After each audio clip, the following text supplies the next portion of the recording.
इस प्रकार से लालू यादव ने एक संवैधानिक पद पर बैठे और प्रधानमंत्री के ऊपर इस प्रकार के आक्षेप आरोप लगाए। काशी में कॉरिडोर के निर्माण कर करके और सनातन हिंदू धर्म को मजबूत बनाने का उन्होंने काम किया है। मोदी जी कोई साधारण व्यक्ति नहीं है, दुनिया के सबसे पॉपुलर व्यक्ति है, सबसे चर्चित व्यक्ति है। लालू की पार्टी केवल पति पत्नी की पार्टी कही जाती थी, सालों की पार्टी कही जाती थी। अब उनके बेटे करे माई बाप की पार्टी। मौका मिलता है तेजस्वी यादव को उप मुख्यमंत्री, तेज प्रताप को मंत्री, मीसा भारती को राज्यसभा, 40 की 40 लोकसभा सीटें एनडीए की झोली में। मोदी की मुरीद है इस बिहार की जनता। गठबंधन की जन विश्वास रैली, लाखों लाख भीड़, और इसमें लालू प्रसाद यादव, तेजस्वी यादव ने कई सारे बयान दिए। ऐसे में नरेंद्र मोदी को लेकर, एनडीए को लेकर कई सारे बयान देखने को मिले। देखा जाए तो लालू प्रसाद यादव ने नरेंद्र मोदी को नकली हिंदू बताया। यहां तक उन्होंने यह साफ कहा कि नरेंद्र मोदी का कोई परिवार ही नहीं है। एनडीए को खार फेंकने की भी बातें हुई। हमारे साथ बात करने के लिए बीजेपी प्रवक्ता प्रेमरंजन पटेल हैं, जुड़ेंगे, बात करेंगे। प्रेमरंजन जी, कैसे देख रहे हैं जिस तरीके से महागठबंधन की रैली हुई और जिस तरीके से बातें सामने निकल के आई, नरेंद्र मोदी को नकली हिंदू के साथ साथ कहा गया कि नरेंद्र मोदी का कोई परिवार नहीं। प्रधानमंत्री नरेंद्र मोदी के ऊपर इस प्रकार की ओछी टिप्पणी लालू यादव के द्वारा बेहद ही खतरनाक है, बेहद ही खेदजनक है। जिस प्रकार से लालू यादव ने एक संवैधानिक पद पर बैठे और प्रधानमंत्री के ऊपर इस प्रकार के आक्षेप आरोप लगाए हैं, इसका खामियाजा वो भुगतने के लिए तैयार रहे। उनको पता नहीं है कि अगर नरेंद्र मोदी देश के प्रधानमंत्री नहीं होते तो इस देश के अंदर में 500 वर्षों से चला रहा संघर्ष, चली आ रही लड़ाई, हजारों लोगों की कुर्बानियां, भगवान राम के जन्म स्थान पर मंदिर का निर्माण का, वो पूरा कर हो सका है। किस प्रकार से मोदी जी के कारण काशी में कॉरिडोर के निर्माण कर करके और सनातन हिंदू धर्म को मजबूत बनाने का उन्होंने काम किया है।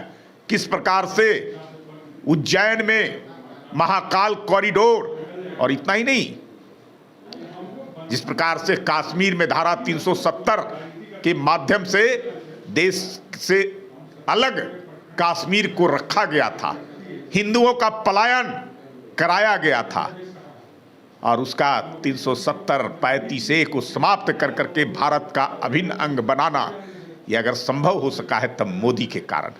और मोदी जी कोई साधारण व्यक्ति नहीं है, दुनिया के सबसे पॉपुलर व्यक्ति है, सबसे चर्चित व्यक्ति है, देश की इच्छा और आकांक्षा के प्रतीक है।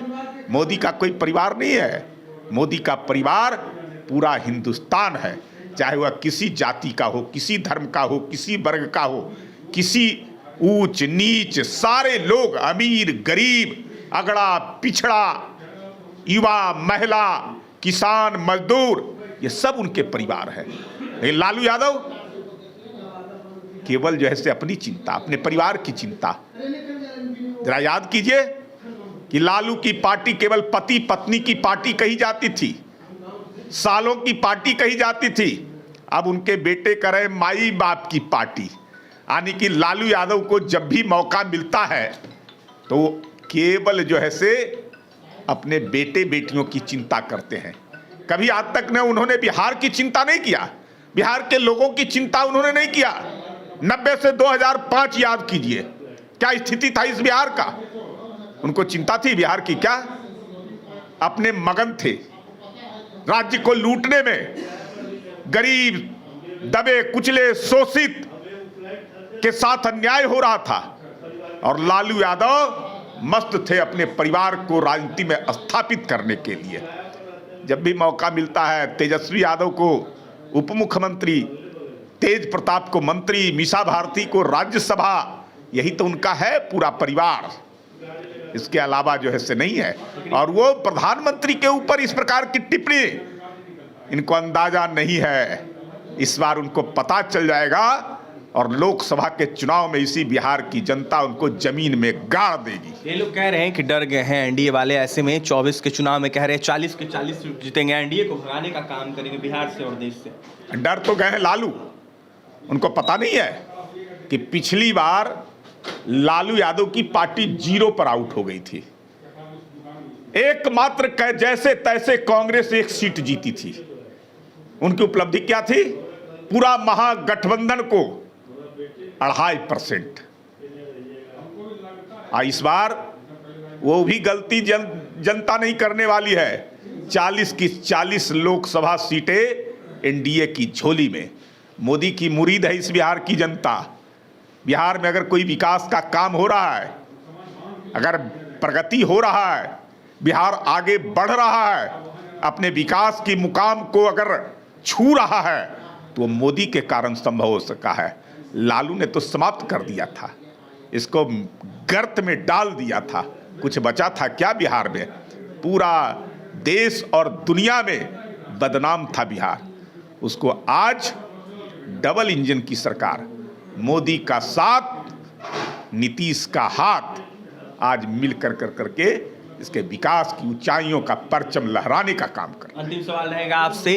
40 और 180 सीट की बात कर रहे हैं अखिलेश यादव। वो कह रहे हैं कि 120 सीट हराओ, भाजपा भगाओ। कह तो रहे हैं कि सपना देख रहे हैं। उनका सपना जो है साकार नहीं होने वाला है। सपना ही रह जाएगा। उत्तर प्रदेश की 80 और बिहार की 40, 120 सीटें उत्तर प्रदेश और बिहार मिलकर करके मोदी की झोली में डालेगा। अभूतपूर्व तरीके से 400 के पार, अब मोदी फिर से प्रधानमंत्री। देखिए, 400 के पार, मोदी फिर से प्रधानमंत्री। ऐसे में प्रेमरंजन पटेल भाजपा प्रवक्ता थे। जिस तरीके से राजद सुप्रीमो लालू प्रसाद यादव का, तेजस्वी यादव का, साथ ही अखिलेश यादव का बयान आ रहा है, इसको लेकर अपनी तमाम प्रतिक्रिया दे रहे थे। साफ कहते हुए नजर आ रहे थे कि बिहार में भी 40 सीट जीतेंगे, 80 सीट यूपी में भी जीतेंगे, तो वहीं 400 के पार देश में जीत कर इतिहास रच एक बार फिर से नरेंद्र मोदी को प्रधानमंत्री बनाने का काम करेंगे। और भी तमाम खबरों के लिए NBC 24 के साथ बने रहें। बहुत बहुत धन्यवाद।